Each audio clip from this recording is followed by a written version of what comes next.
So I was in a fancy French restaurant with the acting director of the FBI. We began to talk about Watergate, and to my amazement, he told me some details about it, including names. And I'm very bad at remembering names. I had to use mnemonics like spaghetti, or I couldn't use my notebook because people would have realized in the restaurant, other diners, that I was interviewing him. And when he finally paused, I said, "Does it go up to the Attorney General?" And he looked at me and nodded. And then I was really amazed and said, "Does it go up to the President?" And he looked at me without comment, meaning, yes, confirmed. So at the end of the interview, we went out on the street and I told L. Patrick Gray that I was leaving for law school the next day. I ran, not walked, back to the Washington Bureau of the New York Times and grabbed almost literally my editor, the news editor of the Bureau, Bob Phelps, and said, "Bob, I've got an amazing story. Come with me." I turned on a tape recorder so there'd be a record he could refer to since I was leaving. And I really left thinking the story was in good hands and I'd be seeing it soon. But then I went off to New Haven the next day and law school started.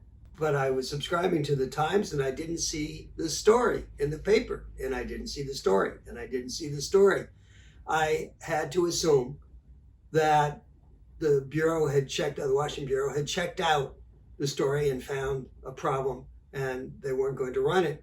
Things went on, and then Woodward and Bernstein began really pummeling the Times maybe 2 months later. And I got a call from New York saying, "Would you please come back and cover this story?" And that put me in an awful dilemma. I said, "No, I can't, but I'll make a call for you." And I did make a call to L. Patrick Gray, and he didn't return the call. In the meantime, Woodward and Bernstein were doing their marvelous work, and there you are. So years later, my editor, Bob Phelps, wrote his memoir. And he called me and said, "Did he have it straight?" I said, "Yes, although we should not be using L. Patrick Gray's name since I had promised him confidentiality." He said that Gray was dead, which was true, but I didn't think that relieved me of the burden of confidentiality. But he went ahead and did it.